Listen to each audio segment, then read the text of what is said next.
uummataafis mul'atu jechuun hin barbaada.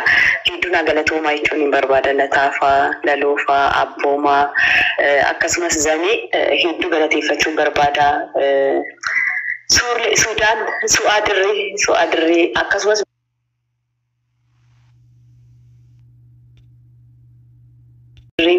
Obsaadirree Duchee jechuun gallaan maqaadhaan si waamu namoota hedduutu na duukaa jira siin jedheera irra jiris tiimii kana keessa warri jirtan baay'ee isin galateeffadha. Isin jiraachuu keessaniin akkasitti bareedee akka ceekoo maqaana ceekoo naa ka'u naa gootaniitu umurii naa dheeradhaa seenaan isin yaadatu jechuun hin barbaada.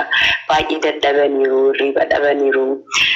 Even otoo nyaata nyaatiin illee sa'aatii dheeraa energy hedduu fixanii sa'aatii dheeraa hojjechaa turanii akkasitti dhama'uun isaanii wanta bareeda kaleessa mul'atu sanaaf nu geessiseera. Kanaaf fiyyuu naa galatoomaa jiraadha. Kan inni immoo hir'ise Waaqayyoo taagootu jechuun barbaada. Egaa nu galatoomi ulfaadhu kabajame umurii nu dheeradhu haadha wabii lalisaanis akka lalisaanis lataanis ni jiru asii meelaloo maakii Cara lataan cara dubbachuu argateera. Lalo mee dubbadhoo maayikii banadhuuti. Innis baay'ee wada TikTokii kanarran jiru. Dhufee deema malee.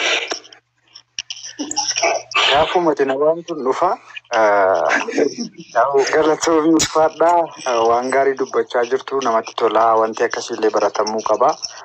Namni waan hojjetetti galateeffatamuu qaba. Akkas jechuun immoo galatatu nuuf mala jechuu miti. Waan hundumaa caalaa iji keenya maal akka ilaalu beektu, maal akka yaannus beektu, Hacaaluun miira keenya oli waan hundumaa keenya iyyuu bakka itti moonu goota waliin qabnu nama tokkicharra gaafa geenyu kan mo'amnu Hacaaluudha dhaloota kanaafi. Eessattiyyuu haala kam keessattuu ilaalcha kam keessattuu wanti itti walii gallu jechuudha. Kanaaf galatoomaa kan jennuuni namoota Hacaaluuf hojjetaniif osoo hin taane Hacaaluu isa nuuf hojjetee fi wanti nuti goone hundaa caalaa garuu latoon dubbateera amma xiqqoo dhageen ture yeroo reefuman seenaa kiyyaan dhuguma isuma dhugumaadha. Gaafa kiyyaa gaafa laallu waanuma Hacaaluu argaa jiru nutti fakkaata. Waan hundumaanuu jechuudha kutannoodhaanii dubbiidhaanii akka jabina isheetii fi wanti kun hundumtuu kan sadarkaa kana ga'ee dhugaadha galatoomii jechuu kan hin barbaadu isheedhaanii bakka nuti dadhabnetti silaa nuti ishee jajjabeessuu qaba. Waan hundumaatti gaafa nuti abdii kutanne dhaabbachuuf kaanu namni deebi'ee enerjii nutti naqu kiyyaa ture. Sagantaa kaleessa argitan kanaa dadhabbii guddaadhaan milkaa'ee bu'aa kiyyaati. Kiyyaadhaan galatoomii jechuu barbaada.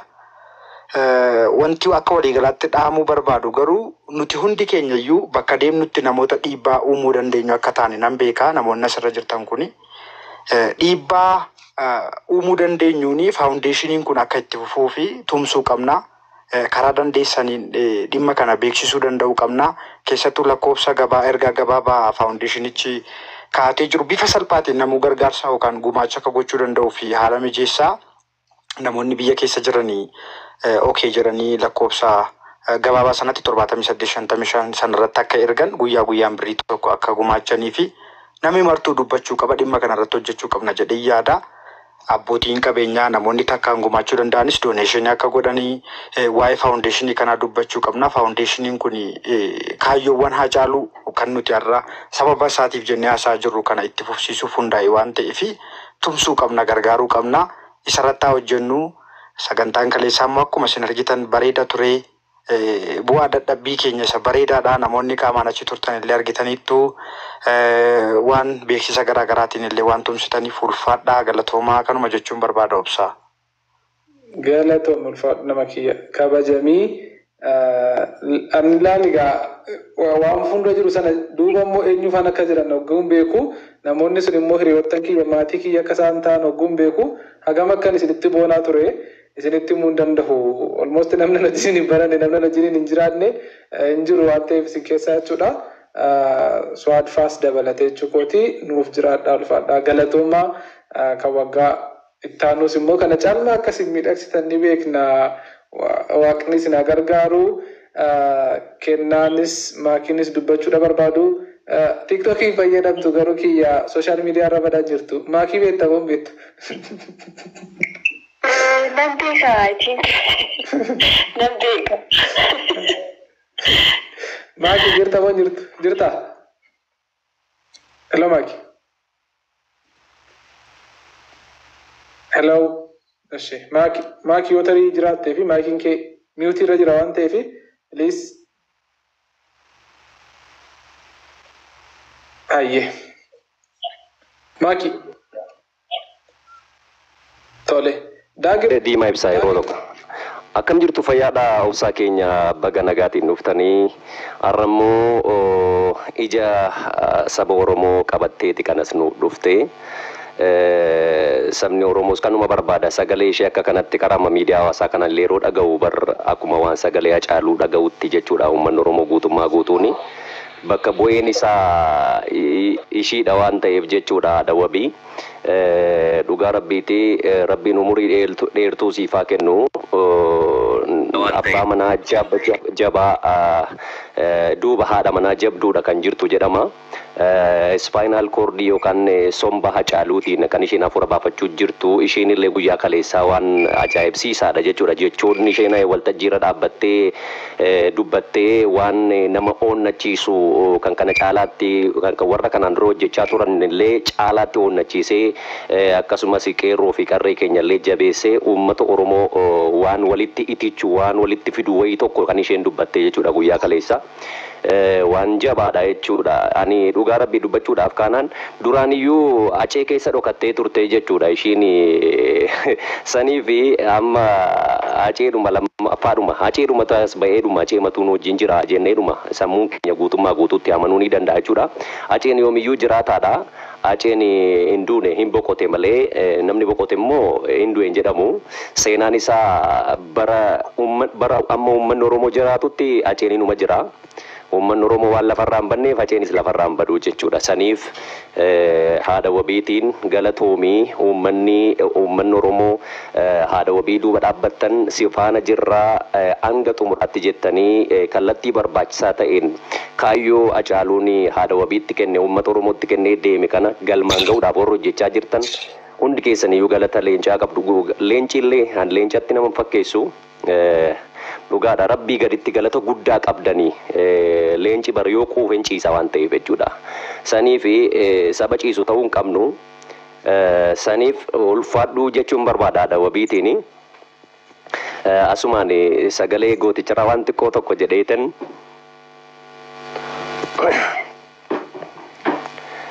Alayyaa mugurii daangaanya marga'u. Danganya marga'u obsus naaf hin taane deessus naaf hin taane roorrooni namaatte nan baranan taa'u surree jilbarraan cittee abbaatu waraannata surree jilbarraan cittee abbaatu waraannata. Roorroo qe'ee ofiitti dhufte Oromoo tattaafata lammii koo tattaafata gootatu tattaafata yoo yartuun nama nyaarte maal saataanii ilaalu nyaara dhowwatu malee akka ishee lamuu nyaarree biyyee nyaachisu malee yoos yartuurra aananii. Gaafa sodaatamanii, gaafa bilisoomanii, gaafa walaboomanii. Randagamaa motobii bajjii baqaqsuu kooti. Randagamaa motobii bajjii baqaqsuu kooti. Shira yartuun dadhabee qe'ee godaanuu kooti. Shirri yoom nu gaamoote yoo waaroo marte malee yoo xiqqoo turte malee. Ba'een daggala jira dhugaa barbaachan joora gumaacee barbaachan joora gumaacee barbaachan joora. Saamaloo saamaloon hin baati yoo makkana tafti Gumaana cee keenyaa gumaan goota keenyaa yooma kanatti hafti qeerroof qarreen furamti obsaa kiyyaan furamti haadha wabiin furamti tasfiyyeedhaan furamti leellisaadhaan furamti lataa kootiin furamti kaaninuusiin furamti maammad kiyyaan furamti jajjabeedhaan furamti leenca oromoon furamti tayyuu biyyaan furamti todaa jalatti hiikamti odaa jalatti hiikamti. Meeqa'ee geerarure meeqa'ee geerarure ijoollee biyya kooti hundumtuu adoo kooti ka'een irraa didichaa takka baasaa dinnichaa ka'een irraa gabbaasaa takka dinnicha arfaasaa ijoollee biyya kooti ijoollee biyya kooti hundumtuu adoo kooti hundumtuu adoo kooti. Baddaanaaree gubatee tokkoon jiru daggalli gumaana cee baatu malee tokkoon jiru qabbanni gumaana cee koo baatu malee tokkoon jiru qabbanni gumaana cee baatu malee tokkoon jiru qabbanni guftaan adamataa koo guftaan adamataa koo leensaan naa margaa jedhe guddaa yaada sabni koo eessaan nuu darba jedhe. Guddaa yaada sabni koo teessan yeroo gabaabsuudhaaf. Thank you. Namoonni hedduun illee carraa eeggachaa waan jiraniif ulfaadhaa. Thank you. Haadha wabii galatoomi. Galatoomi artiist Daagim ulfaadhu kabajamii. Maammee waan jettu qabdaa?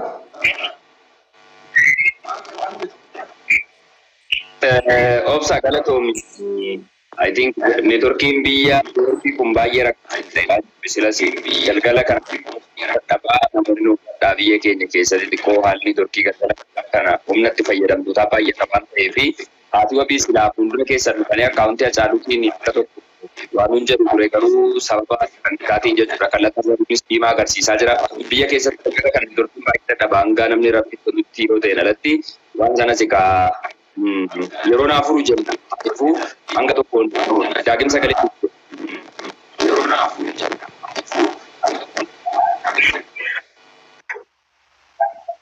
Obsaatiin itti godheef. Bakka nan baase. Kanaaf jechuudha haadha wabii galatoomi dhugaadha akkuma obboleewwan keenya sirratti jechaa jiran waggoottan tokko laman darban keessatti muuxannoo baruma baraan fudhachaa jechuudha.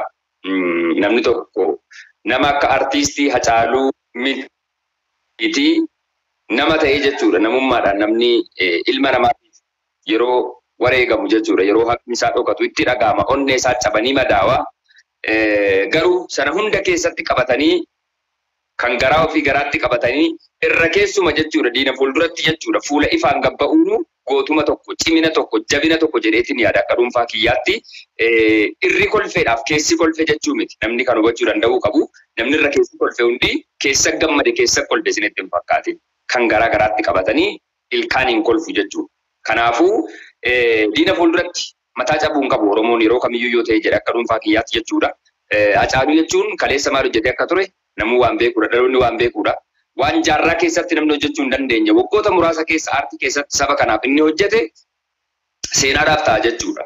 Nama lubbuun jiruufuu kan hanga kanatti godhame mitiiti kan maqaa isaatu namni yaadatin lafarraa bade baay'ee jira ilma namaa. Ilma namaa ta'ee hin dhalatan du'a kun uumama.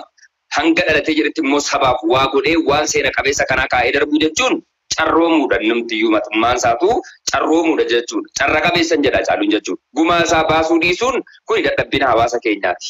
Yeroo eeggatee wanti hunduu waan ta'u ta'a. Tarii dhaloota kanatti yoo fala dhabee jedhe dhaloota dhufutu furmaata kanaa ka'a jechuudha. Akkasitti namanaa Haceen jechuudha yeroo kamiyyuu yoo ta'e jedhe hojii isaatiin isa qofa osoo hin taane maatii isaa qofa osoo hin taane Oromoo miliyoonota addunyaarra jiru kana boonsa jechuudha. Nuuf inni aayikanii keenya jechuudha.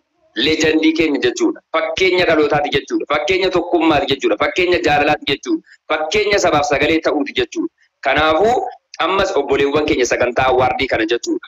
Baasanii maqaa isaatiin hojjechaa jiran kun qodaa wal fakkaatu yookaan meeshaa wal fakkaatu wal bira fannisu jedhu Oromoon yeroo mammaayitu. Hojii Hacaaluun kaleessa hojjechaa ture. Artiistota Oromoon waggoota dheeraadhaaf sirba isaanii karaa raadiyoo fi karaa TV qofaan argaa turre kallattiidhaan jechuudha. artistoota dhokatanii turan seenaa isaanii dhokatee ture eenyummaa isaanii dhokatee ture akka irraa kana bifa kaameraan bifa dijitaalaan viidiyoon sagaleen taa'ee dhalootaaf darbuu hin dandeenye keessatti yeroo dukkanaa san keessatti artistoota gameeyyii saba kanaaf sagalee taa'aa turan baasanii akkas hawaasatti mul'isuu jechuun kuniyyuu dhugumatti namni kun kaleessa maal hojjechaa akka ture waan akeekuudha jechuudha. Namni sagantaa sana argu salphatti Haacaaluun nama akkamii akka ture jedhe hubachuu waan danda'udha jechuudha. Hojiin kun jabaatee itti fufuu qaba. Hojii kana jajjabeessuudhaaf akkuma obboleessi keenya Lalisaa Idris jechaa jiru karaa meesheetiin namoonni biyya keessa jirtan jechuudha. Karaa SMS guyyaa guyyaan maallaqa qarshii Itoophiyaa tokko jechuudha. Jattuu guddatee qarshii 26 yookaan qarshii 30 jechuudha. Waan shaayii tokko bituu hin dandeenyedha maallaqattiin. Garuu yeroo walirra ida'amtee jettu gatii guddaa shoora kana keessatti baachuu dandeessi waan ta'eef namuusa cinaa dhaabbachuudhaan hanga dandeenyuun sagantaan isaa kun waggaan wantoota fooyya'uu qaban fooyyessaa caalatti jechuudha. Hawaasa kana biratti sagantaa sana namoonni gammachuudhaan akka eegan namoonni dhokatanii jiran seenaan isaanii dhokatanii jiru akka dhaloota bira qaqqabuuf akka ba'uuf gochuu keessatti shoora baannuun jedha. Haadha wabii ammas taanaan akkuma amma jabaattee jirtutti siyaa jabeessu akkuma obboleewwan keenya hedduu yaada kennaafii jiran. Haacaaluu si keessatti arga dhaloonni, Haacaaluu si keessatti arga uummanni. Kanaaf yeroo kamiyyuu yoo ta'e kan garaa garaatti qabadhuuti. Uummatni ifaa sanaan gakkottu siin jechuu barbaadna. Rabbis, namnis, haqnis, Oromoonis si waliin jira. Qofummaan sitti hin dhagaamin jechuun barbaada. Galatooma xumureen jira. Galatoomi ulfaadhummaa meekiyya. Kiyyuu yoo yaada qabaatte gidduutti nu mallattoo naa kennuu dandeessa. Garuu yaada kee walaloo kaaniinus nu walaleessu fi yaada nuuf kennuun boodatu ta'eeti natti tola. Kaaniinus kaasaa yookiin immoo maqaa Maammiruu jedhamuun beekama. Kaaniinus abbaa martii dubbadhaame.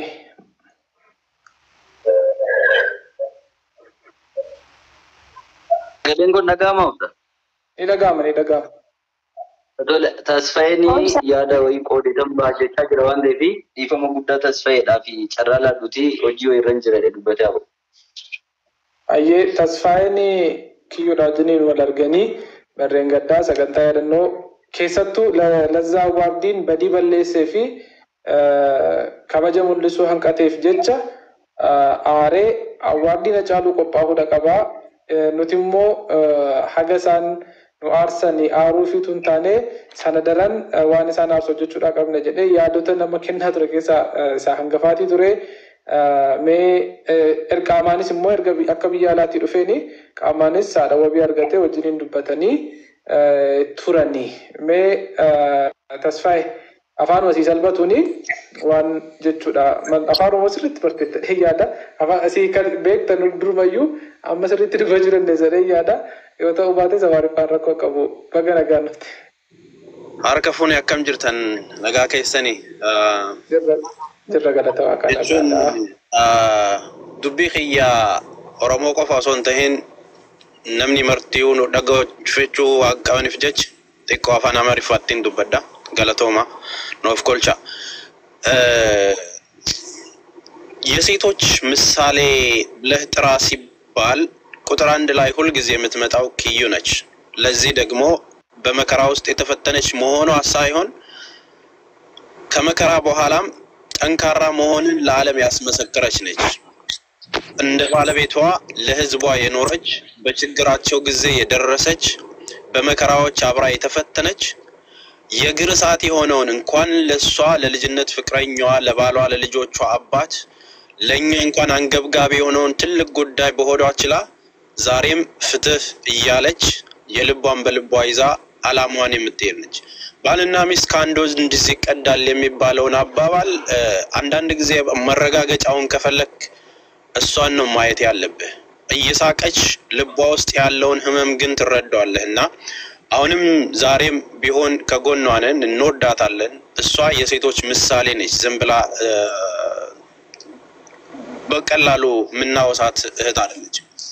ከዛ ባሻገር አዋርዶቹን እንግዲህ በጣም ያቀማቸውን ያህል ያደረጉ ነው እየተንቀሳቀሱ ያሉት። ግን አሁንም ኮንትሪቢዩሽን ያንሳል። በጣም ብዙ አቅም ያላቸው ሰዎች ሚገርም ማድረግ ይቻል ነበር። ብዙዎቹን ማሰማራት ይቻል ነበር። ሁሉም ቦታ ላይ እሷን ያለችው እየደከመች እንደው በቅርብ ያሉ ሰዎች እየተባበሯት እንጂ የሚገባውን ያህል እየተሰራ አይደለምና ምናልባትም አዌርነስ በመፍጠርም ማገዝም ካለብን በየትኛውም ቦታ መገኘት ካለብን እኛም መገኘት ባለብን ሰዓት ማድረግ ያለብንን ነገር ማድረግ አለብን ብዬ አስባለሁና ምናልባት ይሄኛውም ሁለተኛው አልፏል ለሚመጣው ደግሞ ለሶስተኛው ቆንጆ ነገር እናዘጋጅና የነዚህን አሁን እየደከሙ ባቀማቸው እንቅልፍ ያጡ እየተቸገሩ ያሉ ወንድሞቻችንንም ነለታንም ያዘጋጃችሁት እናንተንም ሁላችሁንም በማክበር የበለጠ ግን ማድረግ እንችላለንና እንተባበር እንገናኝ ለማለት ነው። ከዛ ውጪ የመጨረሻ ጥያቄ መጠየቅ የምፈልገው አንደኛ ቁጥሩን በደንብ ማስተዋወቅ እኛ መጀመር አለብን። የፋውንዴሽኑን 7855ን በደንብ መሰራት አለበት። የተሰሩትን ነገር ደግሞ ቢያንስ ኪዩ ስልካንችልኝና ነገም እኔ ትልቅ ፕሮግራም ስላዘጋጀው በቤቴ ምን አይነት ፕሮጀክት እየተሰራ እንደሆነ ፋውንዴሽኑ ምን ላይ እንደሆነ ወደፊት ደግሞ ምን ማገዝ እንዳለብንም ሁሉም ሰው በጣም ብዙ ሰዎች ለማገዝም ከጎን ለመሆን ስለሚነሳሱ ያንን ነገር በደንብ ብታስረዳልን የሚለው ነገር ነው። ከዛ በኋላ የኛ ስራ ይሆናል የማስተዋወቁ አድቨርታይዝ ማድረጉ ማለት ነው። ሌላው ነገር ሁሉ ጊዜም አመት ማስቆጠር ብቻ ሳይሆን መዘንጋት የሌለበት ነገር የወንድማችን ደም ፍትህ ይጎለዋል። አሁንም ተጨባጭ ነገር መሰጠት አለበት። የሚያንገበግበንን ነገር አርፈን ወደሱ ፕሮጀክቶች ለመሄድ በመጀመሪያ ደረጃ ፍትህ ትክክለኛውን ነገር ማድረግ ይኖርበታል። ለዚህ ጉዳይ ማንኛውም ኃላፊነት ወስዶ ብዙ ነገር የሚያደርገው መንግስትም ይሁን ሚኒስትርና ቃልን የሚለውም ይሁን የህግ አካልም ቢሆን እያንዳንዱ አሁን እኛ የምንፈልገው ዝም ማለት ሳይሆን መጠየቅ ፍትህ ያሉ እያንዳንዷን ቀን እነሱ አርፈናል ብለው ነበር አይደል ያደረጉት እኛ ደግሞ ማሳረፊያ ማሳጣት መቻል አለብን ብዬ ነው ማስበው። ስለዚህ እስኪወጣ ነገር እውነቱ እስኪወጣ ድረስ እያንዳንዷን ስቴፕ በጥንቃቄና ትክክለኛ በሆነ መንገድ መጠየቅ ያለብንን ያህል መጠየቅ አለብን ብዬ ነው ማስበው። ስለዚህ ከጎኗ ልንሆን ይገባል። አመቶች በመጡ ብቻ ሳይሆን እያንዳንዱ ጊዜ ላይ መደዋወል መጠየቅ መቻል አለብን። ምን አዲስ ነገር አለ ያለን አፕዴት ማድረግ አለብን። ትንሽ ወብሳይ ስራ ላይ ስለሆንኩ ነው። ክበሩልኝ። በውስጥ ደውልላችኋለሁ ወንድሜ። ነገ ደግሞ በኔ ቤት ከምሽቱ 3 ሰዓት በኢትዮጵያ ሰዓት አቆጣጠር ፕሮግራም አዘጋጅቻለሁ። እየነዳው ስለሆነ ነው እንዳረብሻችሁ። ገለቶ ማልፋዳው እንዲከሰኒ ገለቶ ሙልፋዱ ከበጀሚ ተስፍሽ ኤጋ አጋባ ከቲኩ ከምቱ ፈገቲ ዳበቱ ቶፍታሌቲኒ ፋውንዴሽን ነጫሉ ጀቢፈሙ ዳቀበኔ ፊ ለፈቀበቹ ዳቀበን ኤሩዳኒ akkatti nu bira dhaabbataatii turte akkatti ishee bira dhaabbataatii turte nan beeka waan ta'eef nu galata mulfaadhu yeroo gaarii qabaadhu gaa yaadatti kaastee irratti yaada yoo qabaatte gadi mobuitii dhaggeeffadhu. Thank you. Galatoma nagaatti. Ayye xiqqoo ani mute gochuu hin danda'u maammeen mute gochuu danda'a natti fakkaata nama isaan mute nu godhe jedhan kana mute godhii fi kanneenis please gara waan qabattee dhufteetti nu darbii galata. Tole sagaleen kun nagaami. Nagam. Connection na bira rakko ture. Tasfaayee waan qabxii guddaa lafa kaa'ee darbeera. Haadha manaa caaloo osoo dinqisiifatiin bira darbuu hin danda'amu. Sababiin isaa isheen dubartiidha. Dubartii immoo gaafa jedhu dubartii hamilee isaanii gad xiqqeessuu gad buusuudhaaf otoo hin taane qorqalbii dubartootaaf qabnuu fi qorqalbii dubartootaaf qabdan baay'een keessan sirriitti beektu. Haaluma biyya keenyaa qofaa fi yookaan immoo anaaf sinii qofa.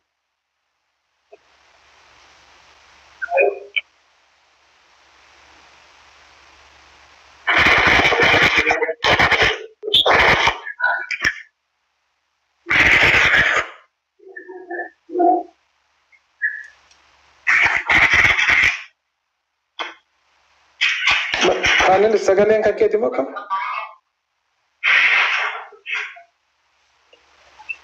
Hello, Adobe.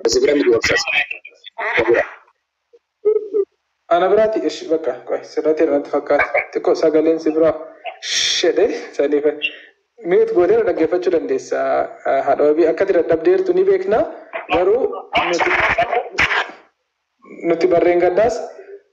Barachanu si yaadannoo isaa kabajaatii turre waan ta'eef asis kan bara kanaas kabajuudhaaf yaadachuudhaaf keessattuu namoota biyya alaa jiran kanneen sagantaa yaadannoo fi awwaardii guyyaa kaleessaa irratti argamuu hin dandeenyeef miira isaanii akka ibsataniifidha. Kaaneenus neetworkiin isaa sirratee kaaneenus maamuruu jennee beekna walaloodhaa fi yaada isaa bilchaataadhaan nu waliin jira waan ta'eef dhaggeeffannu. Kanan sitti fufi.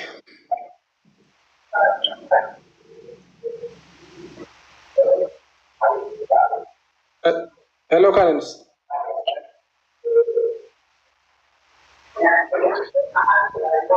Hello Kananis. Eshi. Networking Kananis sirrii miti. Kenna waan jettu mee dhaamsa yoo qabaatte dubbisuun barbaadachaa jirta waan ta'eef.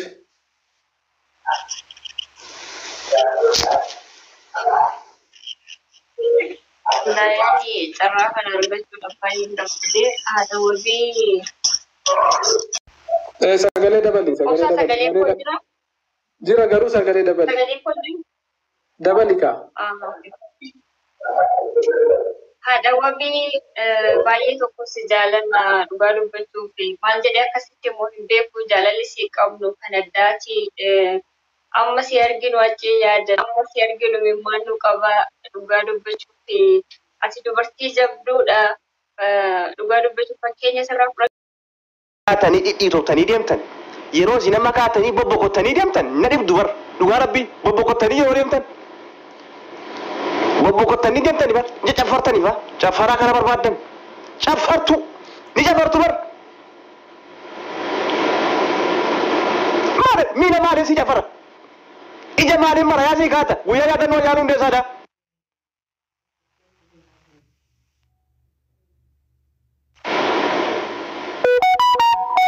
Yaadannoo guyyaa yaadannooti.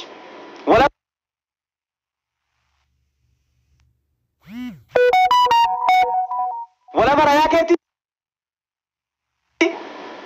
Wala waan dibachuu keeti. Wala qamisii baqattuu kaatanii dhaqu. Wala wallungachuudha maaltu fide? Komii mootummaarraa qabna bara. Mootummaarraa komii qabna. Gumaa Haacaaluu Hundeessaadhaa nyaattee baasii bara. Mootummaarraa namarlee ammallee. Amma aangoorra jirutti ni gaafatama mootummaan. Mootummaan Abiy Ahmad hanga aangoorra jirutti ni gaafatama. Gumaa Haacaaluu Hundeessaa yookaan amma nama ajjeese dhiyeessutti yookaan amma yakkamaa godheesseedhaa dhiyeessutti mootummaan Abiy ni gaafatama. Amma mootummaan jirutti amma kaan dabareedhaan dhufutti jechuudha.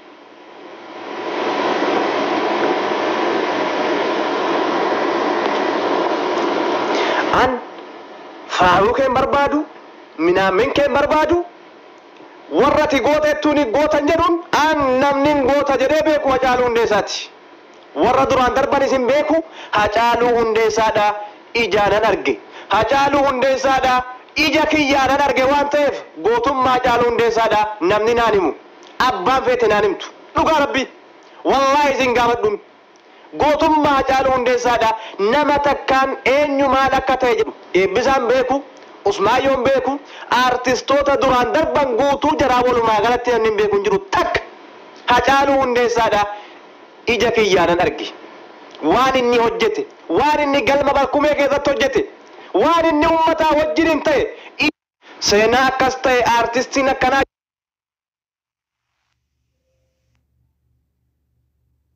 jabaadha akkana taa'ee tana gurraan dhaga'e dhageetti Haacaaluu Hundeessaa immoo ija kiyya rabbinaa kenne nana.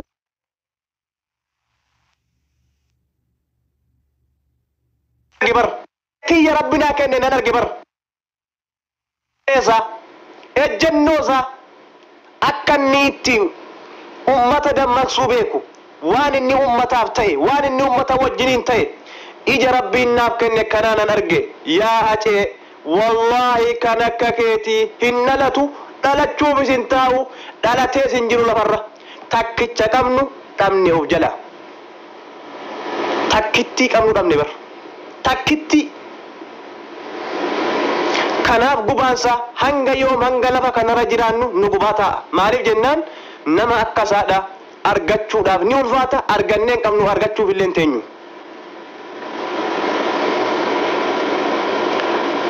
Nama yeroo waa baasu ilaallatee ka'ee waa baasu kutaa takka aarsee kutaa takka naarsine kutaa takka akkas godhee kutaa takka akkas hin goone bar. Nama akkanaa nama jabaa nama Oromoo ija takkaan laalu nama Oromoon akkanatti jaallattu wallaahi argachuun ulfaataadha. Dhabne garuu dhabne isinis immoo irraanfattaniittudha walumaa galatti irraanfattanii wal dhungachuu eegaltaniittu waggaa sadaffaa Haacaaluu Hundeessaa kabaju guyyaa bira maaliif hin kabajin guyyaa bira maaliif hin dhungatti wal anamma yaadannoo kaleessa wal gaame qeequu kiyyaa miti naa beeka inaaffaas hin qabuun alhamdulillahi rabbil aalamiin biyya arabaa keessan jira akkan barbaadeen jiraadha akkan barbaadeen uffachuun danda'a waan an fedhe godhuudhaaf nama danda'u biyya riyaalaan jira bar wallaahi inaaffaat akkasin irraan qabu garuu guyyaa yaadannoo Hacaaluu kaleessaadha guyyaa waan biraa fakkaatti guyyaa waan biraati guyyaa yaadannootiin waliin fakkaatu uffannaan keessan akka isinitti wal dhungatan akka isinitti walitti maramtan nama isin warra kaanii eegumsa mitiyan warra akka suuraa kaan hunda qeeqaan jiruun aartistoonni badhaafamuun wal jajjabeessuun hamilee walii ta'uun waan gaariidha isinirraa qabu komii isinirraa qabu isinirraa komiin qabu an warriin komii irraa qabu warra sarbaa ququllaa dhaabbattuu fi warra wal dhungattu sararraa immoo gaafiin qabu guma haceedhaa baafteedhaadha gaafa wal dhungachuudhaaf morma walii jala naannoftee asiin dhungachuudhaa itti maramtu Hacaaluudha kana gumaa baafteedhaadha walumaa galatti baafteedhaatu namni si gaafatee kophaatti si qabee gumaa Hacaaluu baafteedhaatu jee Oromoon kun waan deemtu hin qabdu bara dheengadda bar Hacaaluu hundeessaa dheengadduu nu jalaa duunaan gumaan kafaliin hanga yoonaa marannee ciimnaati akka waan budaan nu nyaateetti akka waan siirii Suudaanii nutti hojjetteetti takkaa keenya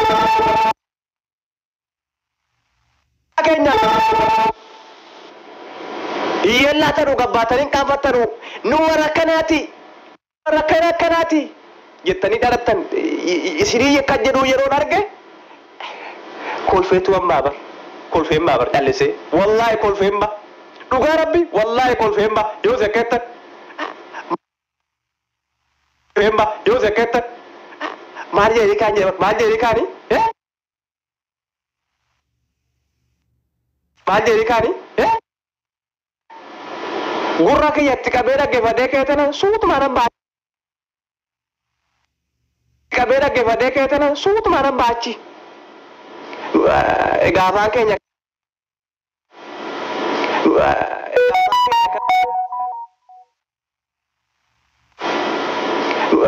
egaa afaan keenya kana wallahi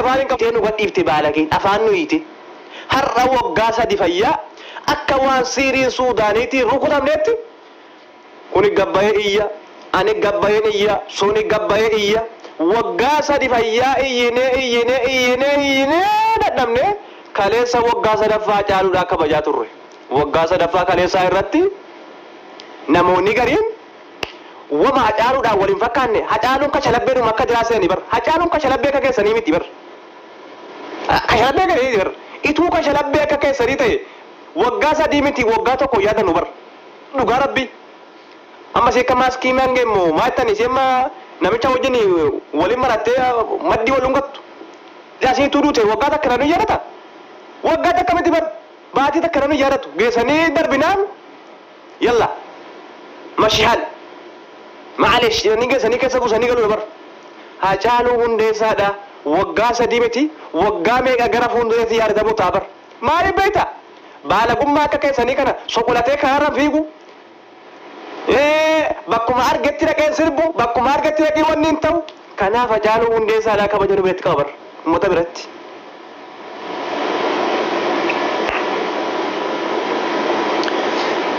Kanaaf Hacaaluu jaalala isaa qabnu gabbaanee iyyuu gabbaanee kana ta'u kana jechuu isaadhaan gammachuun koo yoogumaan isaa bahe naam sanaan alatti immoo gadi bahee iyyattee nan eegin hin iyyuu gabbaye hin iyyuu miidiyaa irraa iyyuu miti alatti miidiyaa irraa iyyitee lafa sachooftu tisheertii isaa kana fuudhee keessa dhaawee ilaalaan immoo maaliif beektaa wama takka buusuu hin danda'u miidiyaa irraa iyyuudha waan ta'eef warri lafaarraa iyyuu miidiyaa ta'e bar warri lafarra taa'u anaa wal qixxee ta'e maal abbaa kootee bul inni lafarraa iyyuu hin callise bar inni lafarraa iyyuu amma qamisii qullaa uffatee wal dhungachuu eegaleera irraanfatee dagatee waltajjii Oromoo qabdu ayyaanni Oromoo qabdu lakkaa'amee numu guyyaa Hacaaluu Hundeessaadha dirqama waan Hacaaluu Hundeessaa fakkaatu hojjechuu qabdan dirqama isaa keessanii waan Hacaaluu fakkaatu hojjechuu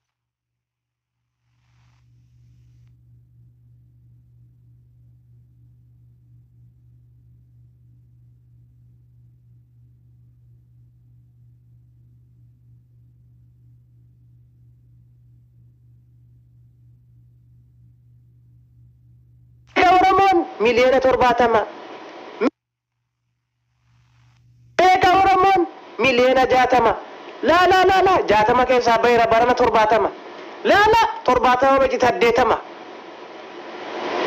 maa dhibban ta'in guma nyaattu tuma dhibba taateti maali faayidaan kee gumaa maratti nuun galee hanga ammaa baannee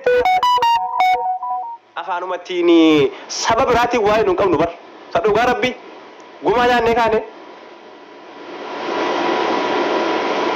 kan Hacaaluudhaan kafalamin kan nama biraa kafalama jettee of hin dagatin artistoonni Oromoodha lubbuu keetti jedhii gola keessatti of eegi dhugaa rabbi wallaahi artistoonni isin warrabtan lubbuu keetti jedhii gola keessatti of eegi kan Hacaaluudhaan waan godhamin ituu nu waa taanee nu waa godhamattee of hin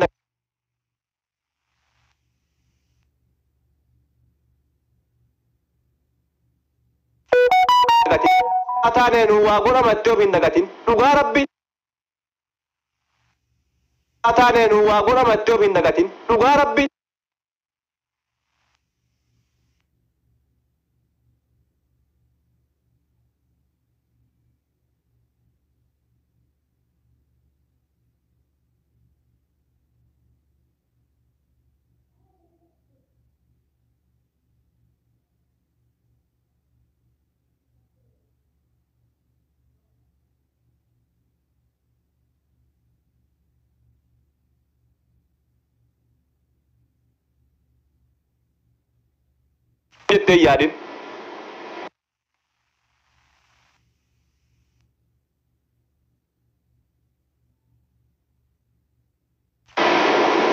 jettee yaadin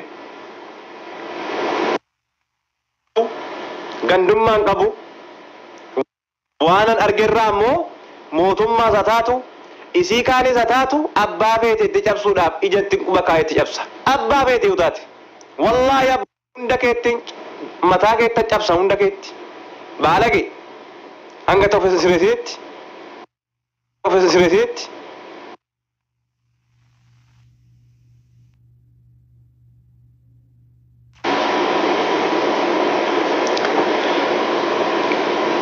akkana kanuma yaanne kiyya yeroo baay'ee hin qabu hiidiina turre halkan gaarii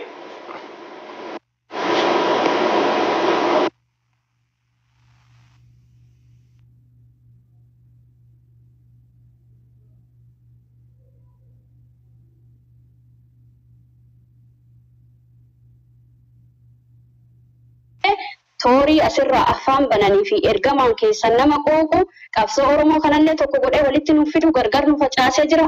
Daraan immoo gargar nu facaasa. Ammallee waan ta'eef duraa tokkummaaf hin deemtanii Oromoo adda diiguu deemtanii dhaabbadhaa of ilaala warri immoo kutaa fi ganda keessa jirtanillee jechuu baatanii waan kana seenaa hattan boru seenaan isin gaafata. Dhaloonni seenaa nyaatu gaarii miti. Seenaa hin nyaatina abbootiin keenya amantiif kutaan gargar hin baane isin akka isin immoo amma adda baasaa jirtan warroonni kun warri dura qabsoo kana jalqabe amantiidha. Alaabarraa jalqabdanii amma immoo waan biraatiin gadi baasaa jirtanii kuni walitti nu tukkoomsu of sirreessa jechuun barbaada waan baay'ee dubbachuu hin barbaadu namoota gurguddaa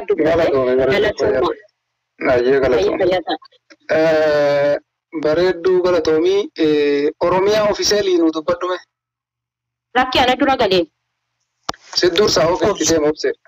Akkuma jalgayaa ayyee galatoomaa ulfaadha. Ani akka Oromootti dubbadha.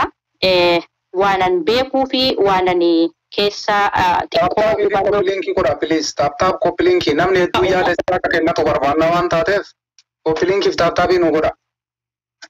Aye, wanta amma social media kanarratti deemaa jiru waan addaati. ammoo aaraa miti waanuma kaleessa dheengaddaa bilisiginnaanii uummata Oromoo ganda amantiitiin adda baasuu fi asirratti ramaddeeti galma ga'aafii jira. Garuu taaggootanii ganda tokkoo fi amantii namaallee hin tuqina. Maaliif gaarii miti. Waan kana kan dheengadda godhe kutuma lamadha. Kutaan lamas dhalataa Harargeetii fi dhalataa Arsiiti. Injirti kun bareedduun ba'uu balleessite osoo teessee ta'e gaariidha. Yoo barbaadan ragaa viidiyoo isiniif hin baasaa. Jalaan si dhagaa jirti rakkoon qabu yaada kee dabarfadhu. Taartaan godha.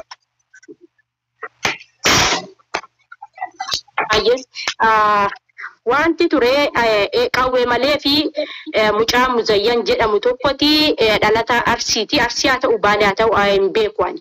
Injirti isheen kun as jala dhaggeeffataa jirti. Ol seenee gaafadheeraani. Waan kana bocuu maaf barbaachise jedhee gaafannaan seenaa maankaaneeti waan kana dubbannee jedhan. Maaliif isaaniin affeertanii mana keessan irratti affeertanii maaliif hin gaafanne? Maaf ganda namaa jara keenya dhugaa walitti muwayyaa qabsoo keessaa dhiibanii na baasanii dhiibdee na baastee dhiibdee keleen na baasteen kuni gaarii miti. Maaliif namni qabsoon kan keeti qabsoon kan gandaanti eenyuun dhiibee na baasuu hin danda'u. Hanis kan kooti jedhee tanan falmadha.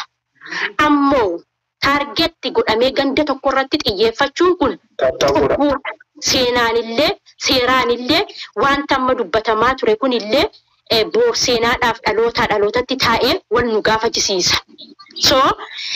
Dhugaa dhiifne gara biraa deemuu ganda namaa tuquu amantii namaa tuquu kun rabbiin keenya illee nu hin eeyyamu. Jechuun ani amma dhaggeeffataa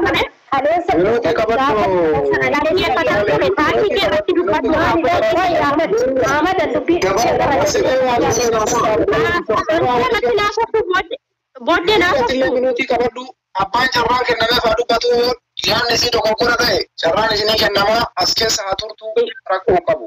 Anillee waan isin dogoggora yoo goote dhaabuu danda'a. Yaada namaa garuu jidduu seenina. Please miidhaa kiyya irratti ani abbaan fedhe waan fedhe yoo ta'e sadarkaa morma malee yaada namaa bahuu hin ta'u. Kanaafi arra qabsaa bosona keessa jiru nuuf jecha dhagaa boraafatee ciisu hattuudhaaf maaloodha jechuun elemoo qilxoo kan nadhii gammadaa arrabsuudha. Dhugaa walitti muuf yoo ta'e jechuudha. Kaayyoo nadhiin gammadaa fi kaayyoo jaarraa abbaa gadaa qabatanii yookaan elemoon qilxuu qabatee jiru qabatanii jiru. Jaallan qaqqaaliif gaggaarii har'a sooshaal miidiyaa akkuma keenya kana fayyadamuu danda'an nuuf jedhanii qorraaf aduu boraafatanii ciisan. Eenyu dubbate? Bosona keessaa dubbatame ragaaf viidiyoo hin qabdu nu baasa. Itti garuu yoo sin dhukkubsu ta'e yoo eenyu na dhukkubsa yoo dhugaa walitti muuf taane jechuudha. Maaliif taargeetti godhamee gandi tokko amantiin tokko shawaan kan kooti harargeen kan kooti harsiin kan kooti baaleen kan kooti jimmi kan kooti kan oromoo kutaa 11 waraannillee qabsoonillee garuu taargeetti gootanii ganda tokkoof amantii tokko irratti xiyyeeffatanii yeroo haasoftan cubbuudha jara keenya cubbuu sodaadhaa cubbuu eeggadhaa.